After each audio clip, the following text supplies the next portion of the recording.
Hello friends, welcome to my YouTube channel Bharat studies. आज इस channel पे हम सब एसएससी सीजीएल 2022 के 2 दिसंबर के थर्ड शिफ्ट के जीए के पेपर को डिस्कस करेंगे। तो चलिए वीडियो स्टार्ट करते हैं। हमारा पहला क्वेश्चन है, the Maharashtra department of prisons has launched a loan scheme for inmates serving the sentences in jails across the state. This credit scheme is titled dash. तो यह प्रश्न हमको क्या बताना है, एक लोन स्कीम महाराष्ट्र में लॉन्च किया गया है जो कि किसके लिए है, इनमेट के लिए है। इनमेट का अर्थ क्या होता है फ्रेंड्स, कैदी के लिए होता है। जो जेल में है कैदी, उसके लिए जो है ये लोन लॉन्च किया गया है। ये लोन स्कीम लॉन्च किया गया है। तो इस लोन स्कीम का नाम क्या है ये हमको बताना है। तो इसका नाम है फ्रेंड्स जीवाला स्कीम, जो कि लॉन्च किया गया था कब, 1 मई 2022 को।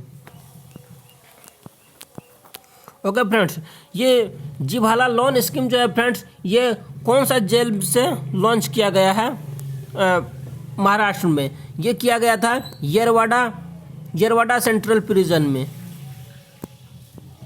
Yerwada central prison. Okay friends, इस जीवाला लोन स्कीम के तहत फ्रेंड्स जो भी कैदी है उसको कितना अमाउंट मिलेगा, उसको जो है मिलेगा 50,000। कितना अमाउंट का उसको लोन मिलेगा, 50,000 का लोन मिलेगा। और फ्रेंड्स एक क्वेश्चन ये अराइज होता है, ये जो है जीवाला लोन स्कीम, ये जो लॉन्च किया गया है किन कैदियों के लिए किया गया है। उन कैदियों के लिए किया गया है जो 3 साल से अधिक, मतलब जो 3 साल से अधिक सज़ा काट चुका है जेल में। ये लोन स्कीम जो है जीवाला लोन स्कीम, ये उसी को दिया जाएगा जो कैदी 3 साल से अधिक सज़ा काट चुका है। और सेकेंड शर्त ये होना चाहिए कि फ्रेंड्स वो जो कैदी है, मतलब अगर जब वो जेल में नहीं थे तो उस टाइम, उससे पहले वो कैदी जो है मतलब अपना घर का पालन पोषण वो खुद कर रहे थे अकेला, ऐसे ही फैमिली को दिया जाएगा। तो अब फ्रेंड्स हमारा नेक्स्ट क्वेश्चन है 27। According to Mendeleev's periodic table, what was the atomic mass of ecalmunium which was later replaced by gallium? Okay friends,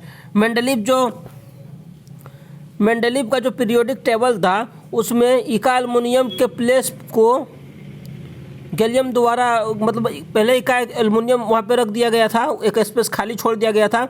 बाद में वहाँ पे फ्रेंड्स गैलियम खोज हुआ तो गैलियम को वहाँ पे रख दिया गया। फ्रेंड्स मेंडलीव्स पीरियोडिक टेबल क्या है, हम पहले ये जान लेते हैं। मेंडलीव्स पीरियोडिक टेबल फ्रेंड्स एक ऐसा पीरियोडिक टेबल है जिन्होंने ये बताया था कि फिजिकल और केमिकल प्रॉपर्टीज़ जो होता है, physical and chemical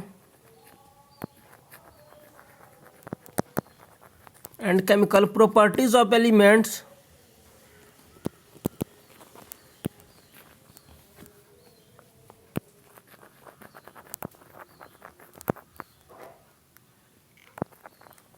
are a periodic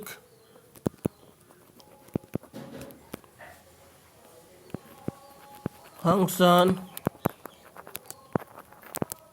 of their atomic masses।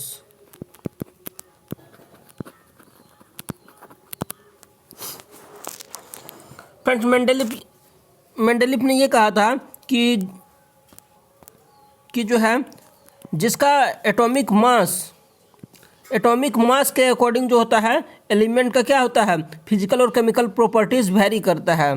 जैसे जिसका कम एटॉमिक मास है तो उसका फिजिकल और केमिकल प्रॉपर्टीज़ थोड़ा अलग होगा, और जिसका ज़्यादा है एटॉमिक मास उसका फिजिकल और केमिकल प्रॉपर्टीज़ उस एलिमेंट का जो है इससे मतलब डिफरेंट रहेगा, इसका जस्ट अपोजिट रहेगा। तो ऐसा कहा था फ्रेंड्स मेंडलीव्स ने जो फ्रेंड्स पीरियोडिक टेबल बनाया था उसने कितने एलिमेंट को उसने उसमें रखा था अपने पीरियोडिक टेबल में। टोटल नंबर ऑफ एलिमेंट जो रखा था फ्रेंड्स वो अपना पीरियोडिक टेबल में वो थे 63 एलिमेंट।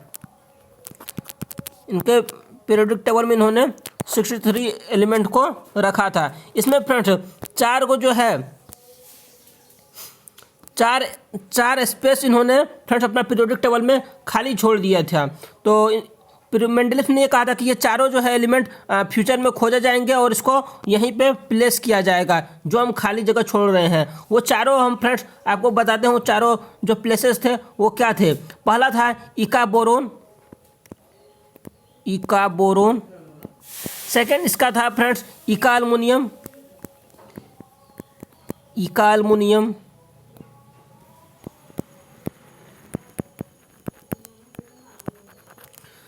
थर्ड था फ्रेंड्स इका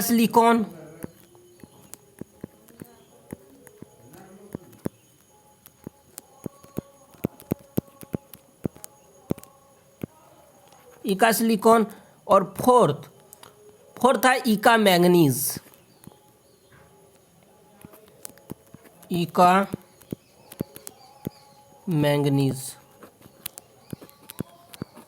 ये चार फ्रेंड्स जो है था स्पेस, ये इन्होंने अपने पीरियोडिक टेबल जो इन्होंने 63 एलिमेंट्स का जो डिस्कवर किया था, मतलब उसमें रखा था, तो ये चार स्पेस फ्रेंड्स इन्होंने छोड़ा था।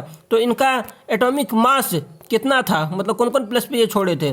तो पहला इका बोरोन को जो है फ्रेंड्स इन्होंने 44 इनके बारे में बताया, इनका 44 एटॉमिक मास है।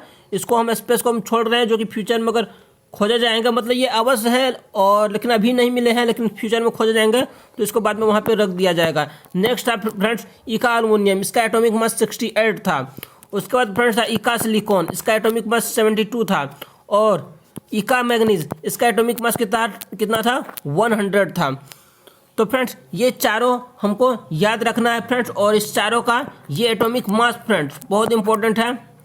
इका बोरोन 44, इका अल्मोनियम 68, इका सिलिकॉन 72 और इका मैंगनीज 100। ओके फ्रेंड्स, अब हम फ्रेंड्स डिस्कस करते हैं नेक्स्ट क्वेश्चन। तो यहाँ पे क्या पूछा गया था, यहाँ पे इका अल्मोनियम के बारे में बात हो रही है, तो कितना था C68। अब फ्रेंड्स हम डिस्कस करेंगे 28 क्वेश्चन को।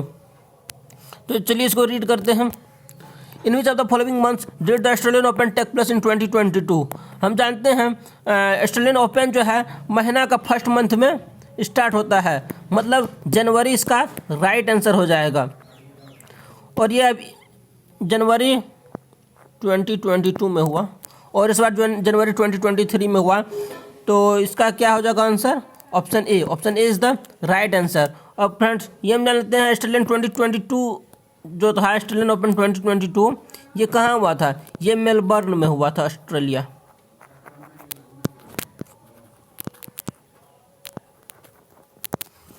ओके अब फ्रेंड्स यहाँ पे क्वेश्चन ये अराइज होता है, जनवरी Australian Open 2023, Australian Open 2023 men's singles अभी जो फ्रेंड्स जनवरी 2023 में हुआ, तो मेंस सिंगल्स का टाइटल किनको मिला है, ये मिला है नोवाक जोकोविक को।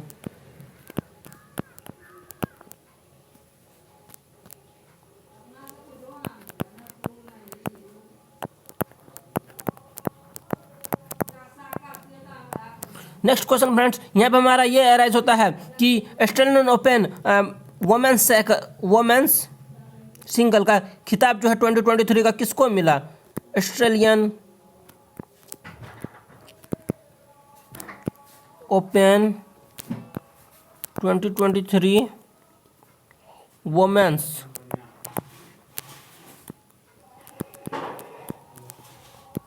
सिंगल्स ये किनको मिला है, ये मिला है फ्रेंड्स आपको एरिना साबालेंका को।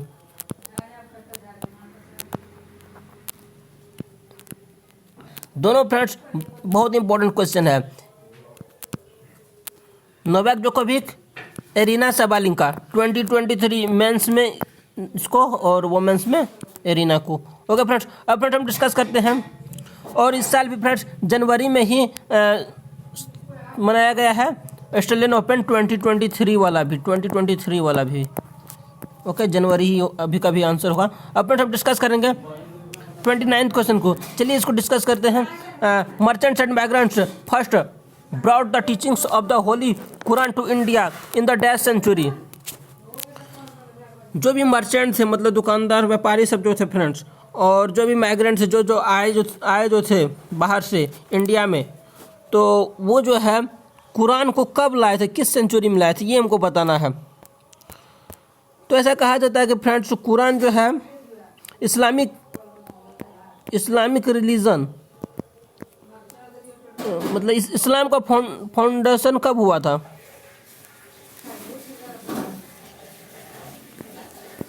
इस्लाम का फ्रेंड्स फाउंडर कौन था? ये थे प्रॉफेट मोहम्मद।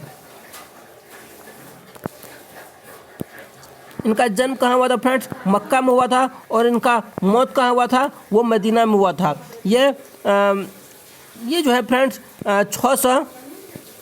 632 एडी में इनका मौत हुआ। और इनका फ्रेंड्स प्रॉफेट मोहम्मद का जो है फ्रेंड्स जन्म किस साल हुआ था? इनका प्रॉफेट मोहम्मद का जन्म 570 ईस्वी में हुआ था। ओके फ्रेंड्स, अब फ्रेंड्स यहाँ पे हमारा नेक्स्ट क्वेश्चन ये अराइज होता है कि प्रॉफेट मोहम्मद जो थे, ऐसा कहा जाता है कि फ्रेंड्स मतलब गॉड जो अल्लाह जो है वो जो है कुरान मतलब किसी के द्वारा लिखाएं, तो वो जो है प्रॉफेट मोहम्मद ही लिखे थे।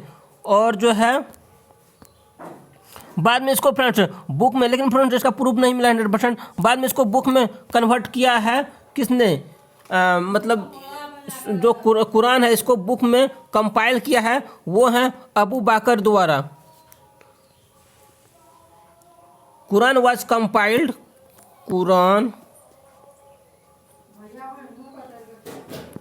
कुरान कंपाइल किसके द्वारा किया गया? कुरान कंपाइल किया गया अबू बकर द्वारा। ये कौन थे?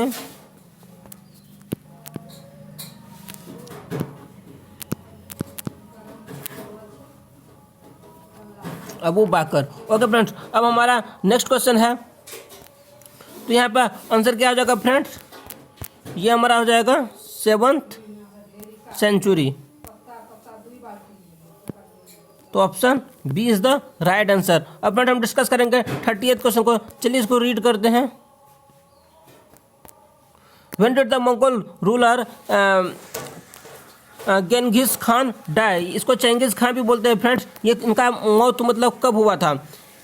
अब फ्रेंड हम जानते हैं फ्रेंड्स चेंगिस खान जो है भारत क्या वो आया था? फ्रेंड्स चेंगिस खान जो है इंडिया नहीं आया था, लेकिन चेंगिस खान का जो दुश्मन था वो फ्रेंड्स इल्तुतमिश का दोस्त था।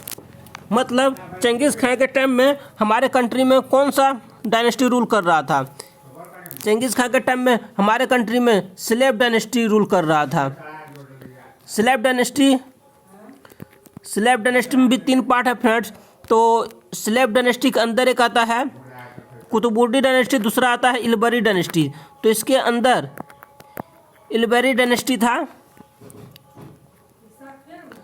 इल्बरी डायनेस्टी के अंदर जो रूलर जो थे वो थे इल्तुतमिश। इल्तुतमिश का जो रूलिंग टाइम जो है फ्रेंड्स, जो भारत में जो वो रूल किए हैं वो 1211 से लेके 1246 तक रूल किए हैं। तो इसी के टाइम में फ्रेंड्स मतलब इसका इल्तुतमिश का दोस्त एक रहते थे, वो कहाँ रहते थे? मंगोल में रहते थे।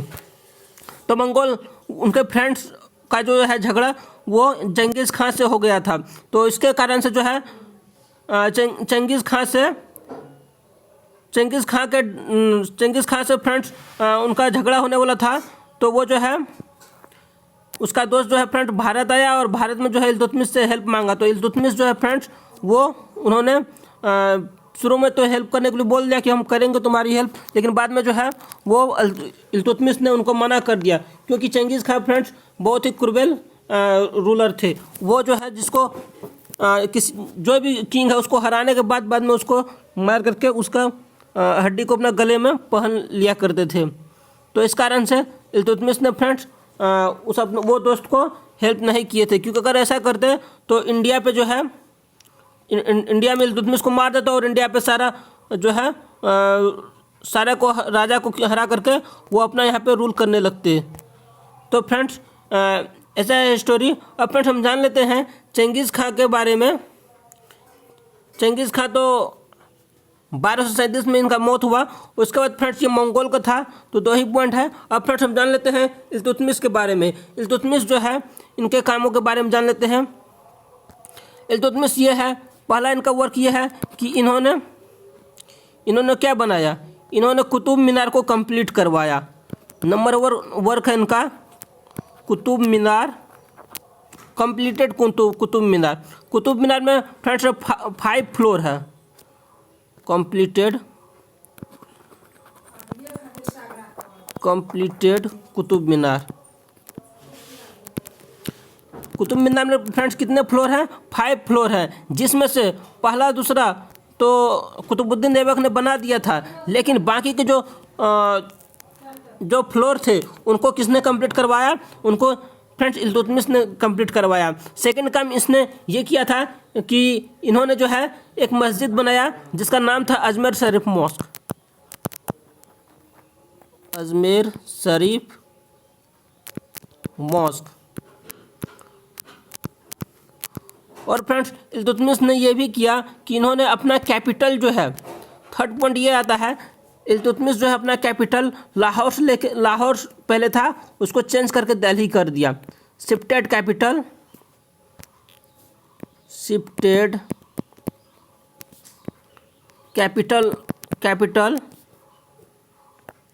Lahore, from Lahore to Delhi, from Lahore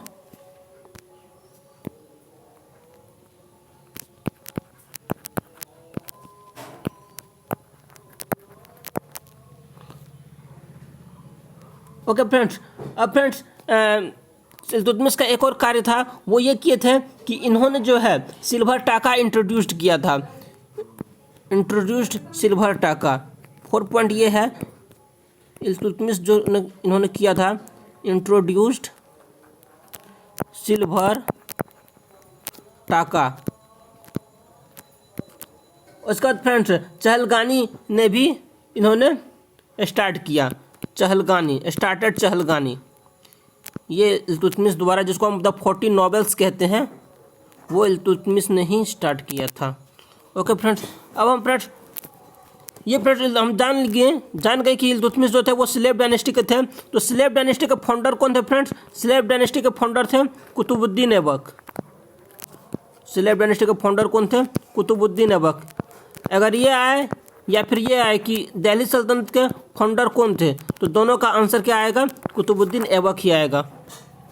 अब फ्रेंड हम डिस्कस करेंगे 31st क्वेश्चन को। चलिए इसको हम डिस्कस करते हैं। Which layer of the atmosphere helps in radio transmission?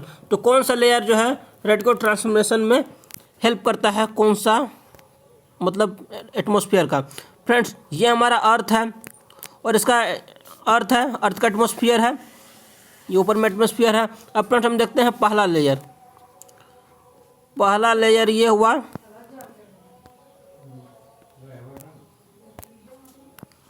पहला लेयर हुआ, दूसरा लेयर हुआ,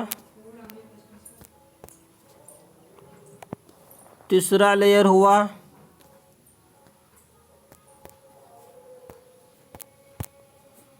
चौथा, सबसे ऊपर में 5वां हो गया। तो पहला लेयर को हम क्या कहते हैं फ्रेंड्स? पहला लेयर को हम कहते हैं ट्रोपोस्फियर। ये क्या हुआ? ट्रोपोस्फियर।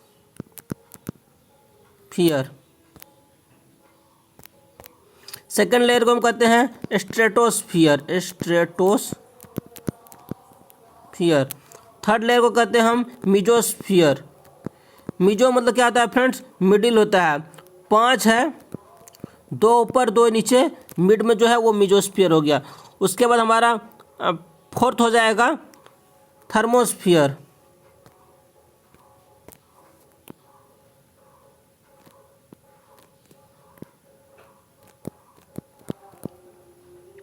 सबसे आउटर मोस्ट जो है ये हो गया हमारा एक्सोस्फियर। ओके फ्रेंड्स, अब हम बात जान लेते हैं ट्रोपोस्फियर का। तो ट्रोपोस्फियर में क्या क्या पाया जाता है फ्रेंड्स? ट्रोपोस्फियर में आपको क्लाउड मिलेगा। क्या मिलेगा? क्लाउड मिलेगा।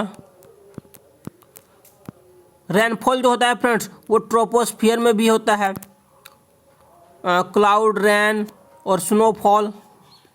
यहाँ फ्रेंड्स स्पेस क्लाउड हम फ्रेंड्स यहाँ लिख रहे हैं, आप समझ लीजिएगा। यहाँ पे रेन हुआ और स्नो हुआ। क्लाउड, रेन, स्नो, अगर तीनों की बात करें तो तीनों ट्रोपोस्फियर में मिलता है। सेकंड है हमारा फ्रेंड स्ट्रेटोस्फियर। स्ट्रेटोस्फियर में क्या मिलता है? स्ट्रेटोस्फियर में ओजोन लेयर है।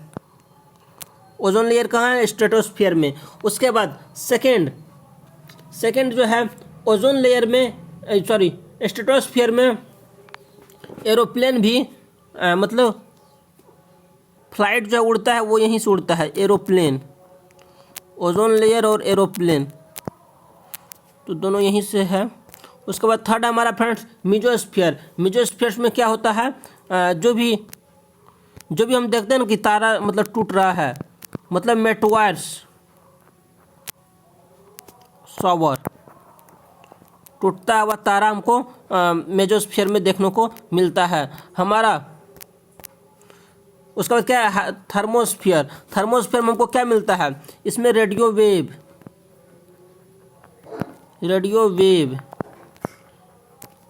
या इसको आयनोस्फीयर भी कहते हैं, आयन इसमें मिलता है। उसके बाद हमारा क्या है? सबसे लास्ट वन वो है हमारा इग्जोस्फीयर। इग्जोस्फीयर जो है फ्रेंड्स ये किसके लिए जाने जाता है? ये सैटेलाइट के लिए जाने जाते हैं। यहाँ पे सैटेलाइट इसको यहाँ पे सेटअप किया जाता है। तो फ्रेंड्स हमने देख लिया सारी बातें। अब फ्रेंड्स हम इसको सॉल्व करते हैं क्वेश्चंस को। किस लेयर में जो है रेडियो ट्रांसमिशन होता है? तो ये किस में होता है फ्रेंड्स? फोर्थ। और ये क्या है? थर्मोस्फीयर है। तो हमारा इस क्वेश्चन का राइट आंसर क्या हो जाएगा? Thermosphere. Option D is the right answer. अब फ्रेंड्स हम डिस्कस करेंगे 32nd क्वेश्चन को। चलिए क्या है? Who has become the 12th chief minister of Uttarakhand? Uttarakhand का 12th CM कौन है? ये है फ्रेंड्स प्रमोद पुष्कर सिंह धामी। तो Pushkar Singh Dhami, option D is the right answer. Friends CM को जो है शपथ कौन दिलाता है? ओथ और अफर्मेशन दिलाता है इनको कौन? गवर्नर दिलाता है।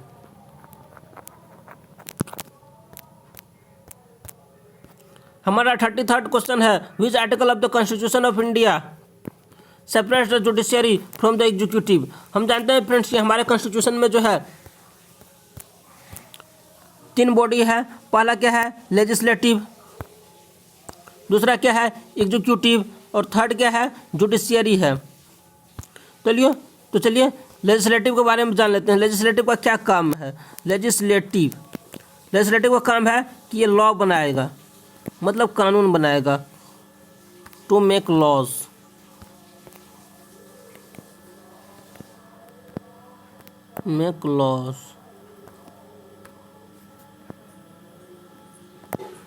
सेकेंड हमारा क्या है? एग्जीक्यूटिव का क्या कार्य है? ये जो है कानून को पास कराएगा, मतलब to implement laws. Executive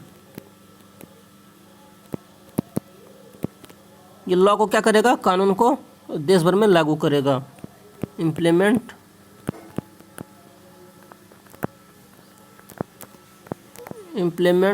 laws. और हमारा सबसे थर्ड क्या है? ये हमारा है जुडिशियरी। ये क्या करेगा? ये दोनों को काम को चेक करेगा, उसका ध्यान रखेगा। टू चेक द मतलब ठीक से लेजिस्लेटिव और एग्जीक्यूटिव कार्य कर रहा है या नहीं, ईमानदारी पूर्वक कर रहा है या नहीं। तो ये दोनों कार्य कौन देखेगा? जुडिशियरी करेगा। Check the work of legislative and judiciary. JUD मतलब आप समझ जाइए, जुडिशियरी। ओके फ्रेंड्स, तो फ्रेंड्स यहाँ पे बात हो रही है कि जुडिशियरी को जो है एग्जीक्यूटिव कौन सा आर्टिकल के तहत जो है सेपरेट किया गया है।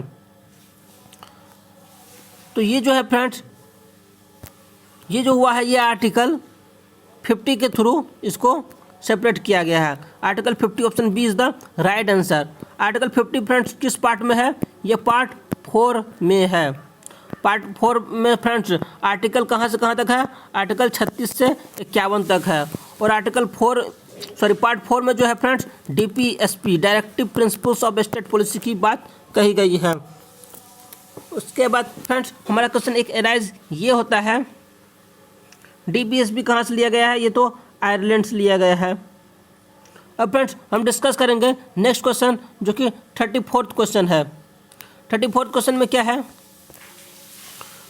Which of the following statement is correct? कौन सा करेक्ट है?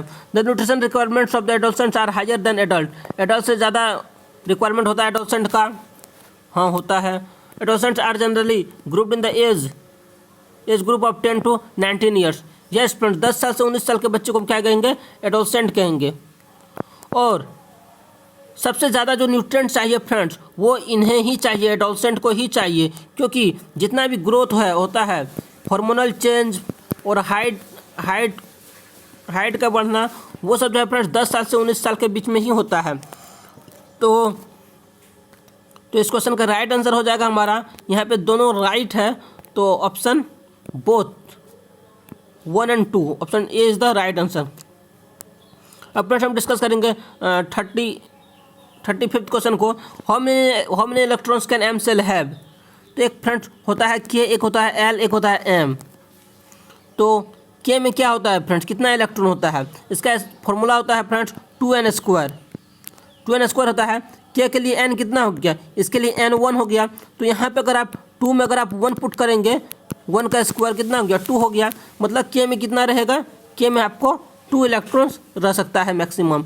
एल के केस में क्या हो जाएगा? एन हो जाएगा 2।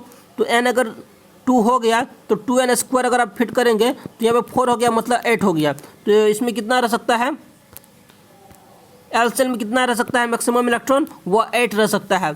थर्ड हमारा क्या है? एम। इसमें कितना हो गया? n = 3 हो गया। अगर आप 2n² पर अगर आप इसको पुट करेंगे 3 का वैल्यू, मतलब कितना होगा? 3 3 9 2 18, मतलब एम में कितना रह सकता है मैक्सिमम? वो हमारा 18 रह सकता है।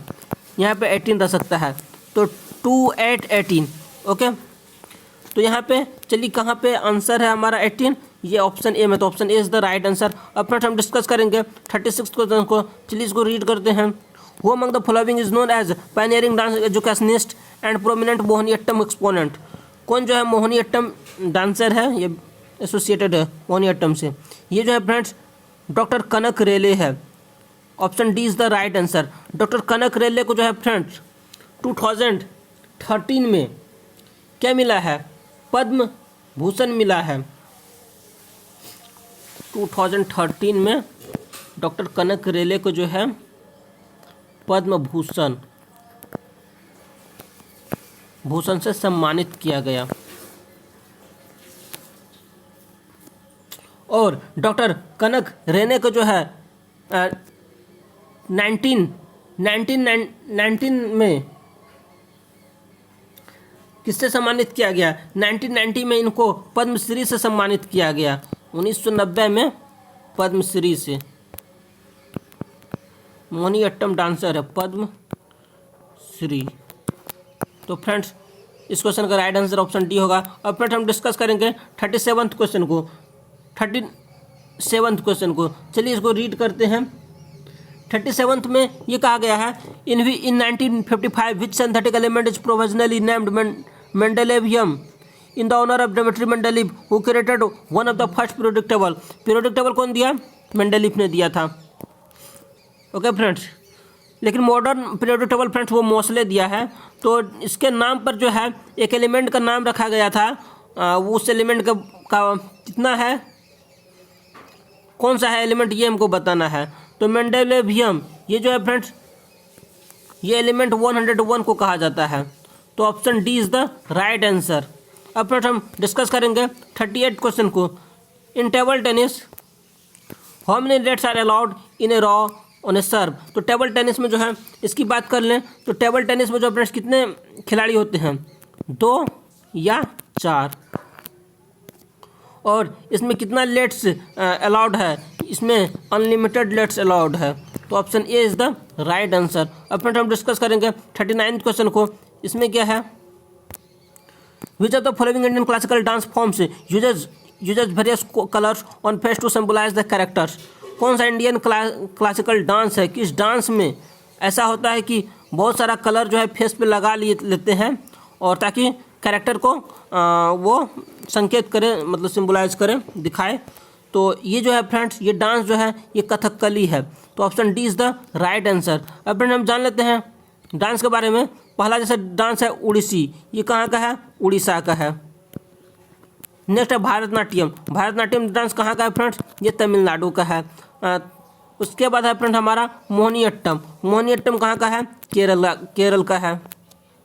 कथकली ये कहाँ का, ये भी केरल का ही है। अब फ्रेंड हम डिस्कस करते हैं 48th क्वेश्चन को। चलिए इसको रीड करते हैं। During which of the following period ostriches were found in India. Friends सबसे पहले, मतलब बहुत साल पहले, 10,000 BC से भी पहले फ्रेंड्स ऑस्ट्रिच जो है भारत में पाया गया।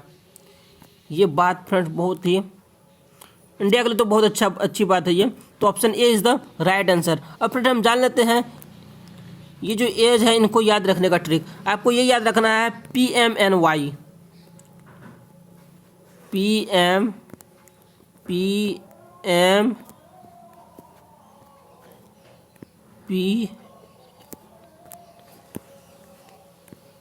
PMNY, ये आपको याद रखना है फ्रेंड्स। इससे सारा ये जो एज जो है आपका क्लियर हो जाएगा।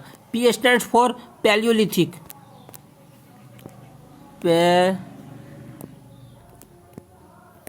Palaeolithic age. M stands for mesolithic age. N stands for neolithic age. Y stand PMNC, यहाँ फ्रेंड्स Y नहीं होगा, NC होगा। ये C stands for chalcolithic age. यहाँ फ्रेंड्स हमको ये याद रखना है पैलियोलिथिक एज में जो है क्या पाया गया, ऑस्ट्रिच पाया गया। कहाँ, भारत में पाया गया। नेक्स्ट बात हमको ये याद रखना है कि पैलियोलिथिक एज का जो पीरियड है वो कब से कब तक है, ये before 10,000 BC, before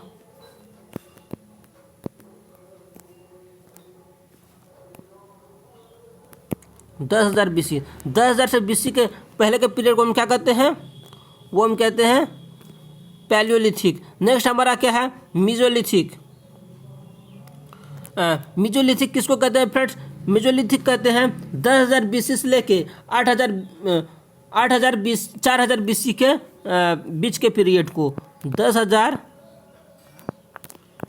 BC to 4,000 BC।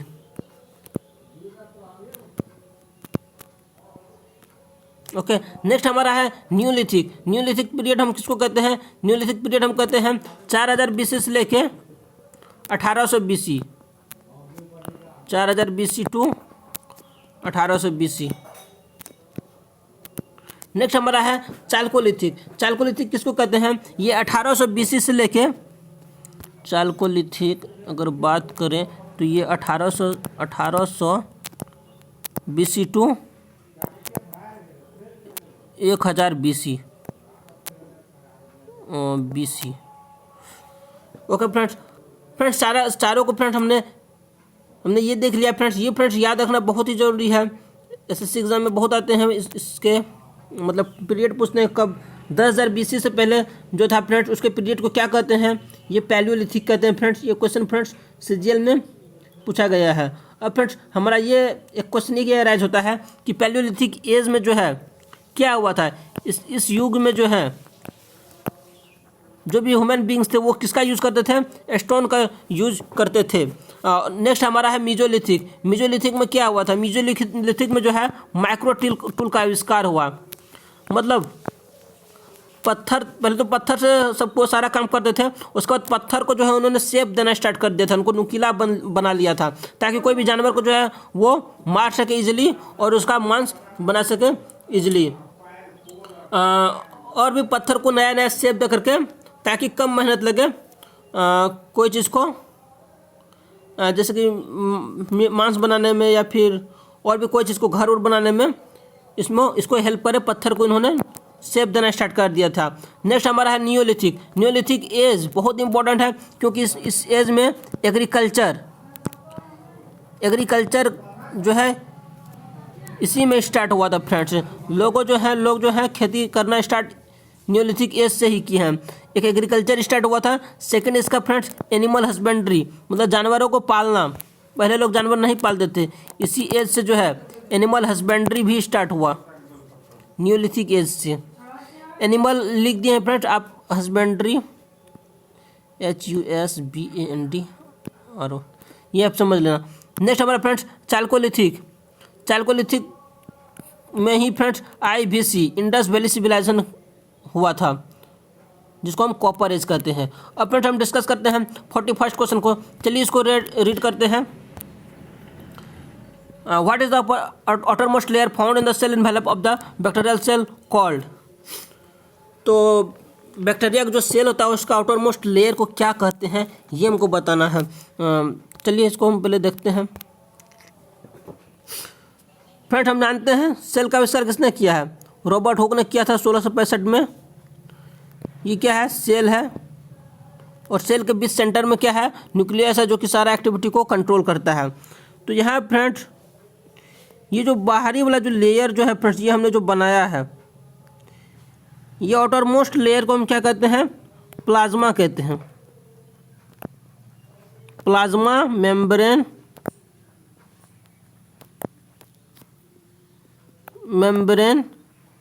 या सेल मेम्ब्रेन भी इसी को ही कहते हैं, या सेल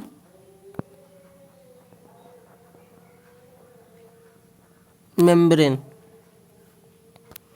उसके बाद फ्रेंड्स हमारा क्या बच गया, हमारा बच गया न्यूक्लियस और प्लाज्मा मेम्ब्रेन का बीच का स्पेस, ये वाला स्पेस, जिसमें क्या पाया जाता है, जिसमें लिक्विड रहता है और कुछ कुछ सेल ऑर्गेनेल रहता है। तो ये वाले स्पेस को हम क्या कहेंगे, न्यूक्लियस और सेल मेम्ब्रेन के बीच का स्पेस।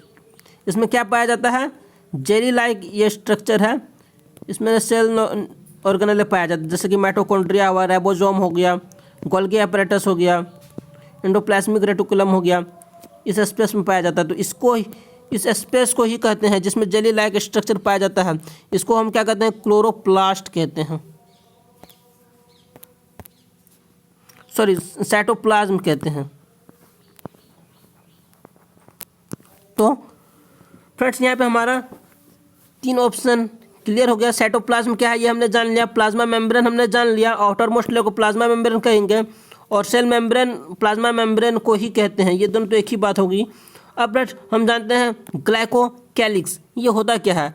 ग्लाइकोकैलिक्स को समझने के लिए फ्रेंड्स हम एक बात समझ लेते हैं कि क्या डिफरेंस है प्रोकैरियोटिक सेल और यूकैरियोटिक सेल में। तो प्रोकैरियोटिक सेल क्या होता है, प्रोकैरियोटिक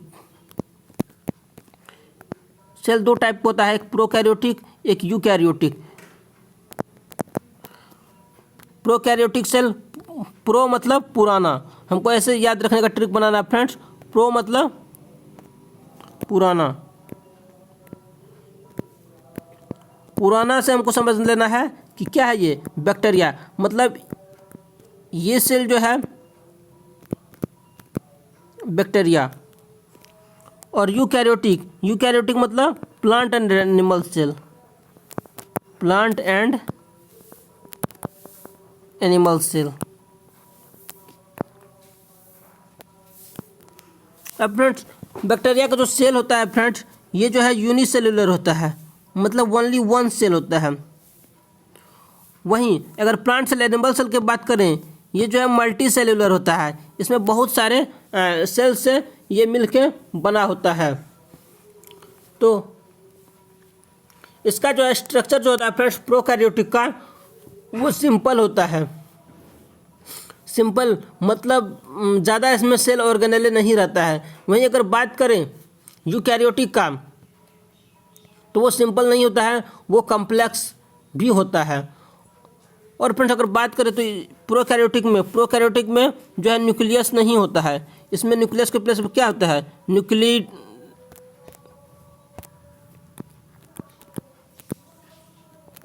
न्यूक्लियड होता है। इसमें क्या होता है, न्यूक्लियस पाया जाता है। यूकैरियोटिक में न्यूक्लियस।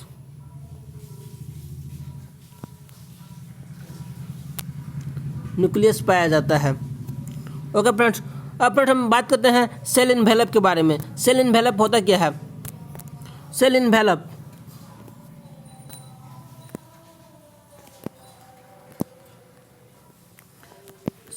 सेल इन्वेलप जो है 3 टाइप का होता है friends.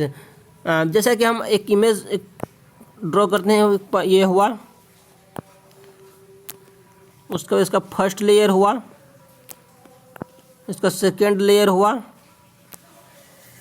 First layer, second layer, और इसका थर्ड लेयर हुआ।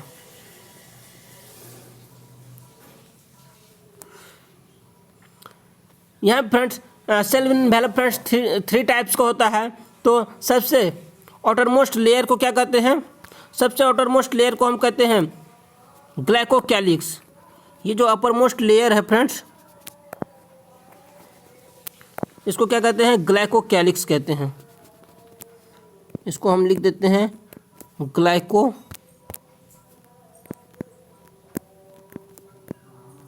ग्लाइकोकैलिक्स। ये टॉप अटरमोस्ट लेयर होता है। सेकंड मिडिल वाला जो होता है फ्रेंड्स, ये वाला, इसको हम क्या कहते हैं? इसको प्रथम कलर कर देते हैं। जो मिडिल वाला लेयर होता है, इसको हम फ्रेंड्स सेल वॉल कहते हैं, जो कि किस में पाया जाता है? प्लांट सेल में होता है। और सेल वॉल फ्रेंड्स ये सेलुलोज का बना होता है, ये एनिमल में नहीं पाया जाता है। एनिमल सेल में, ये बात फ्रेंड हमें याद रखनी है। ये मिडिल लेयर को क्या कहते हैं? Cell wall. और सबसे हमारा अंदर कौन सा लेयर होता है? सबसे अंदर में जो होता है, इसको कहते हैं प्लाज्मा मेम्ब्रेन या सेल मेम्ब्रेन कह सकते हैं आप, जो कि दोनों में पाया जाता है, प्लांट सेल में भी, एनिमल सेल में भी।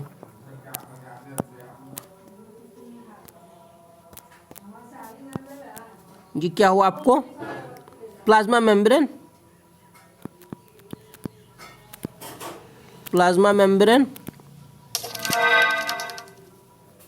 और सेल मेम्ब्रेन।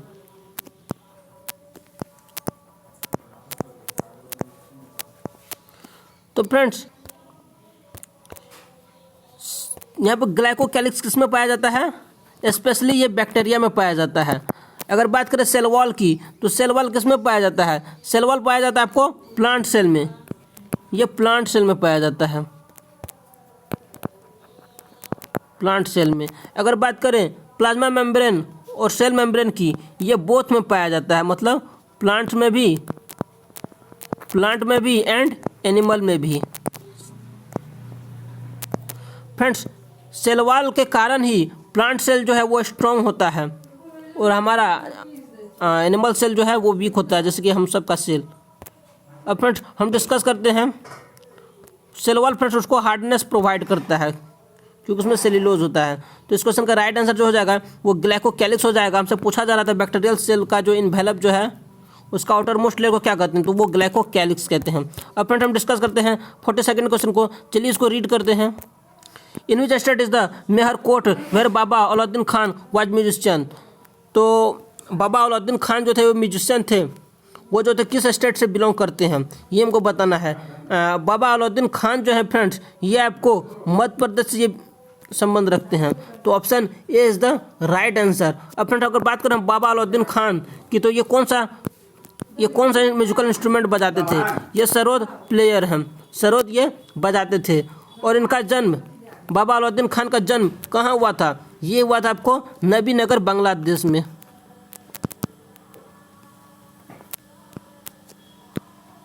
जो कहाँ पड़ता है? बांग्लादेश में। अब फ्रेंड हम डिस्कस करते हैं 43rd क्वेश्चन को। चलिए इसको रीड करते हैं। In which company has set up a factory on the bank of river Hooghly in section 51?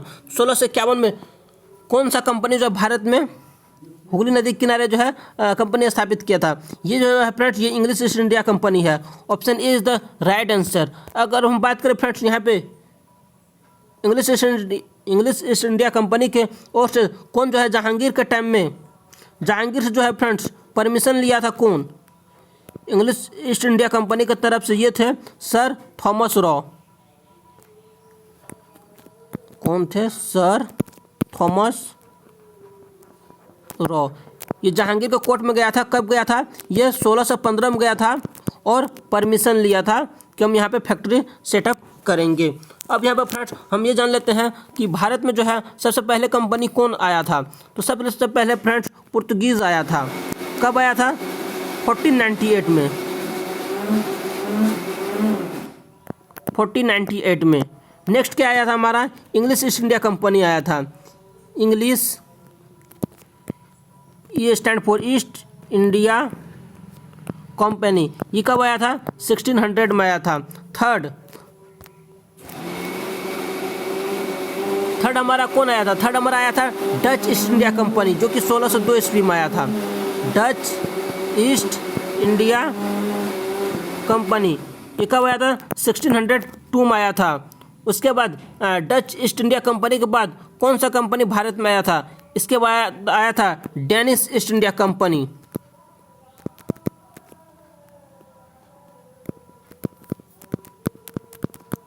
Danish east India company Bharat में कब आया था? ये 1616 में आया था। सबसे लास्ट में भारत में कौन सा कंपनी आया? सबसे लास्ट में भारत में फ्रेंच ईस्ट इंडिया कंपनी आया।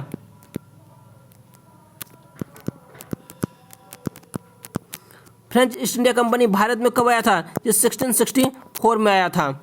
तो ये फ्रेंड्स ऑर्डर हमें याद रखना है। PED, पेड एफ, PE, आपको ये याद रखना है PEDD, उसके बाद F, पेड एफ, ये याद रखना है। ओके फ्रेंड्स, तो इसका हमने आंसर देख लिया कि इंग्लिश होगा। अब हम नेक्स्ट डिस्कस करते हैं 44th क्वेश्चन को। चलिए इसको रीड करते हैं। President Draupadi Murmu has appointed doctor justice Dhananjaya Yashwant Chandrachud as the dash chief justice of India. तो अभी इसको शॉर्ट में DY चंद्रचूड़ कहते हैं फ्रेंड्स। तो ये CGI बने हैं। ये कौन से नंबर के हैं?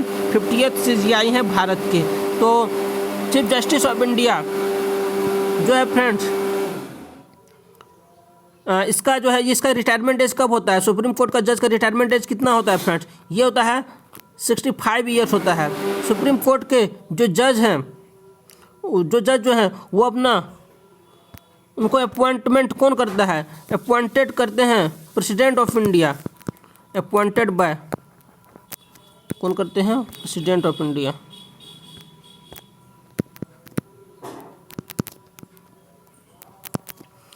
फिर से अभी एक क्वेश्चन ये राइज होता है। पहला first chief justice of India ये कौन थे? ये कौन थे? HJ कानिया।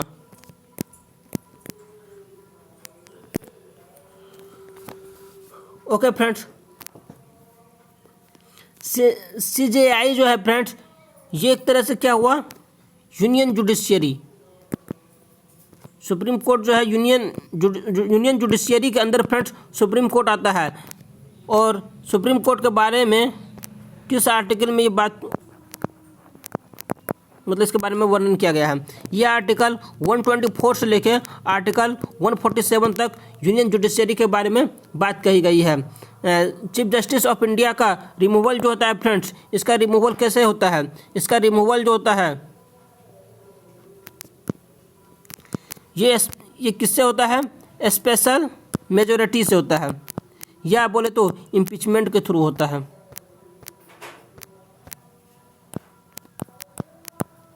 स्पेशल मेजोरिटी या इम्पीचमेंट।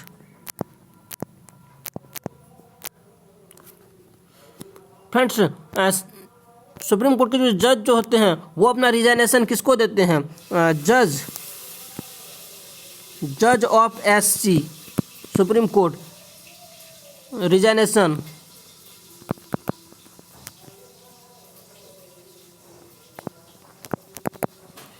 ये अपना रिजाइनेशन लेटर जो है वो प्रेसिडेंट ऑफ इंडिया को देते हैं।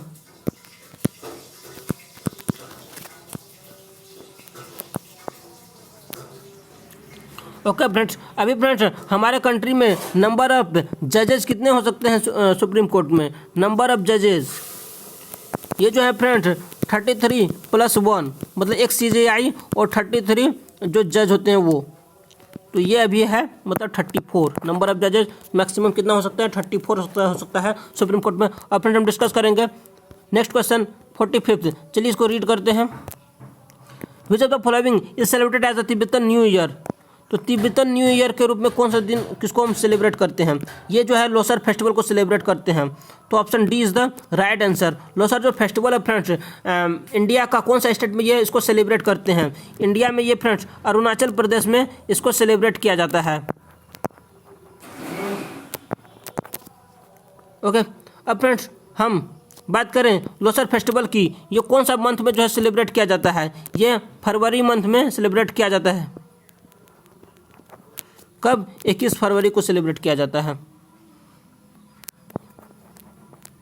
ओके फ्रेंड्स, अब फ्रेंड्स हम डिस्कस करते हैं नेक्स्ट क्वेश्चन जो कि हमारा 46 है।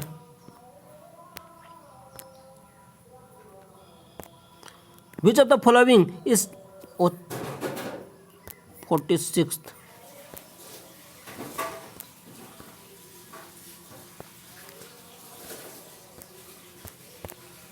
The crop area under yielding varieties of which amongst the following crops grew considerably during the Green Revolution? तो ग्रीन रिवॉल्यूशन जैसे फ्रेंड्स हमको ये समझना है, फादर ऑफ ग्रीन रिवॉल्यूशन कौन है? फादर ऑफ ग्रीन रिवॉल्यूशन है MS स्वामीनाथन। कौन है? MS Swaminathan. Green revolution friends Bharat में कब इसको लॉन्च किया गया था? ग्रीन रेवोल्यूशन को भारत में 1965 ईस्वी में लॉन्च किया गया, 1965 में लॉन्च किया गया था। और ग्रीन रेवोल्यूशन किस क्रॉप के लिए लॉन्च किया गया था? ये किया गया था स्पेशली व्हीट के लिए किया गया था और राइस के लिए भी किया गया था। तो यहाँ पे हमसे यही क्वेश्चन में पूछा जा रहा है कि तो किस क्रॉप के लिए जो है किया गया था? तो इसका आंसर क्या हो जाएगा? व्हीट हो जाएगा। Option A is the right answer. अब फ्रेंड्स हम डिस्कस करते हैं व्हाइट रिवॉल्यूशन के बारे में। व्हाइट रिवॉल्यूशन जो कि ग्रीन रेवोल्यूशन के जस्ट 5 साल बाद स्टार्ट किया गया, मतलब व्हाइट रेवोल्यूशन को लॉन्च किया गया 1970 में। तो इसके फादर कौन है? Father of white revolution in India, father of white revolution जो इन इंडिया है फ्रेंड्स, ये है वर्गीज कुरियन। वर्गीज कुरियन। व्हाइट रेवोल्यूशन क्यों लॉन्च किया गया? ताकि मिल्क का प्रोडक्शन जो है, मिल्क के लिए ये लॉन्च किया गया था। मिल्क तो वाइट ही रहता है, ऐसे भी आप फ्रेंड्स समझ सकते हैं। अब फ्रेंड हम डिस्कस करते हैं 47 क्वेश्चन को। चलिए क्या है? In trans Siberian railway system Vladivostok lies on dash coast. तो ट्रांस साइबेरियन जो है फ्रेंड्स रेलवे सबसे लॉन्गेस्ट रूट है, तो ये कहाँ पे किस कोस्ट पे पड़ता है? ये फ्रेंड्स पड़ता है पैसिफिक कोस्ट पे। Option C is the right answer. अब फ्रेंड्स ये कहाँ पे है ट्रांस साइबेरियन? ये रसिया में है। अब फ्रेंड हम डिस्कस करते हैं 48 क्वेश्चन को। Which part of the constitution of India reflects the fundamental duties. तो किस पार्ट में फंडामेंटल ड्यूटी है ये हमको बताना है। ये पार्ट 4A में है फ्रेंड्स। अगर हम बात करें और पार्ट 4 में क्या है? DPSP है। पार्ट 4 में क्या है? Directive principle of state policy है। और 4A में फंडामेंटल ड्यूटी है। और DPSP के अंदर ही हमारा क्या आता है? फंडामेंटल ड्यूटी आता है। अब हम बात करें पार्ट 10 की। पार्ट 10 में किसकी बात हुई है? शेड्यूल्ड एंड ट्राइबल एरियाज के बारे में इसमें बताया गया है। Scheduled and tribal areas.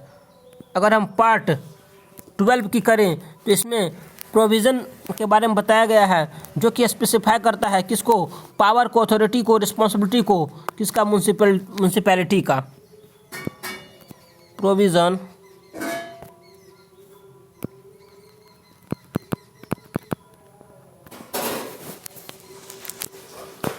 That specify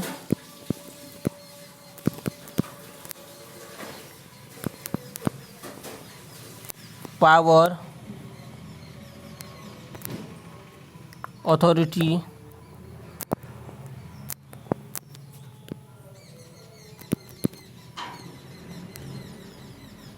responsibility of municipality, responsibility of municipality,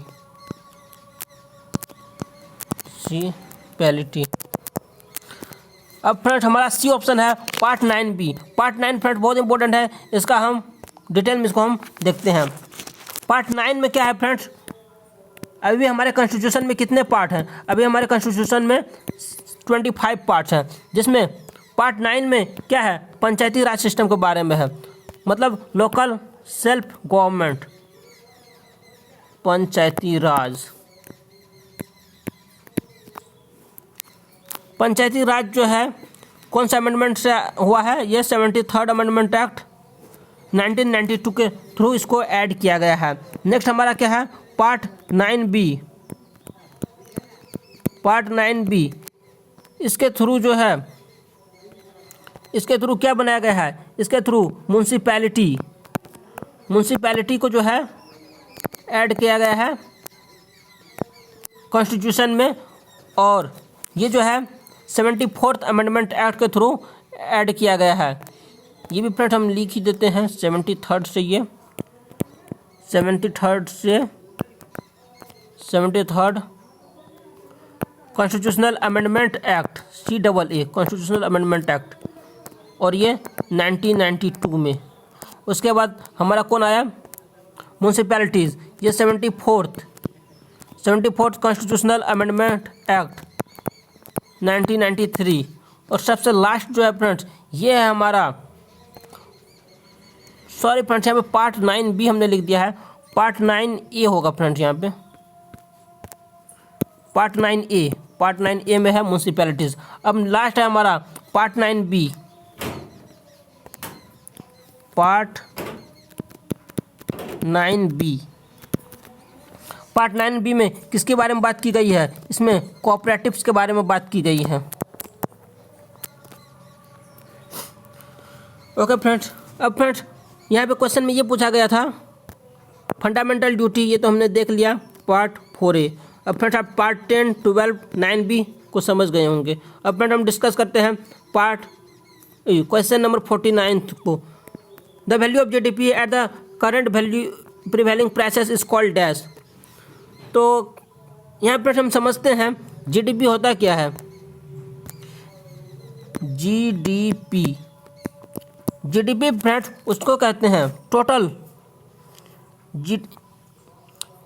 एक साल में फ्रेंड्स, एक साल में जितना टोटल गुड्स एंड सर्विसेज का जो प्रोडक्शन होता है और किसी कंट्री के अंदर, तो उसी को हम कहते हैं कि उस कंट्री का वो जो है GDP है। टाइम कब होना चाहिए, एक साल होना चाहिए। और नेक्स्ट कंडीशन क्या होना चाहिए, विद इन द बाउंड्री होना चाहिए, with in boundary.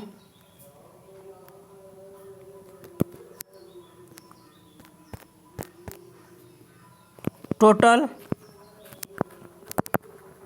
Final goods and services, total final goods and services का जो प्रोडक्शन होगा एक साल में और with in the boundary of a country is called GDP। GDP friends जैसे कि हमारे जो इंडिया है,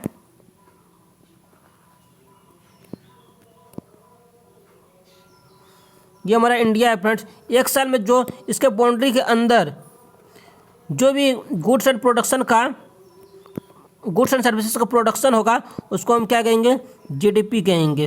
तो ये हमने समझ लिया। GDP फ्रेंड्स दो टाइप का होता है, पहला होता है nominal GDP, nominal GDP। Second हमारा होता है रियल GDP। नॉमिनल GDP किसको कहते हैं, नॉमिनल GDP जो करंट प्राइस पे बेस्ड हो।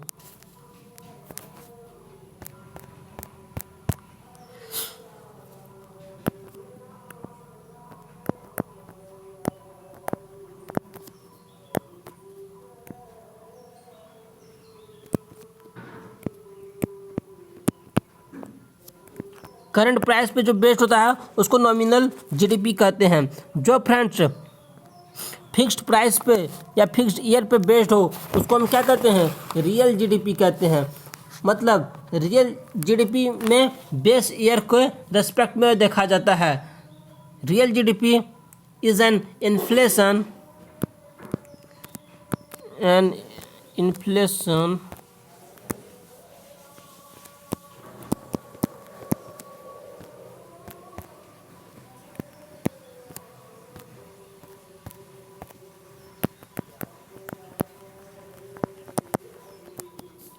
adjusted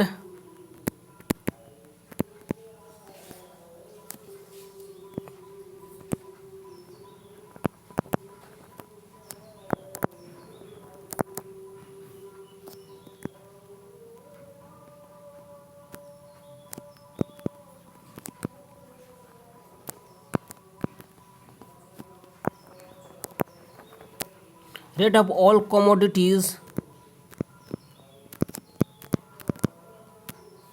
and services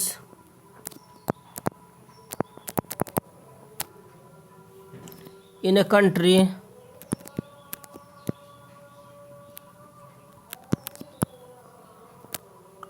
for a fixed year।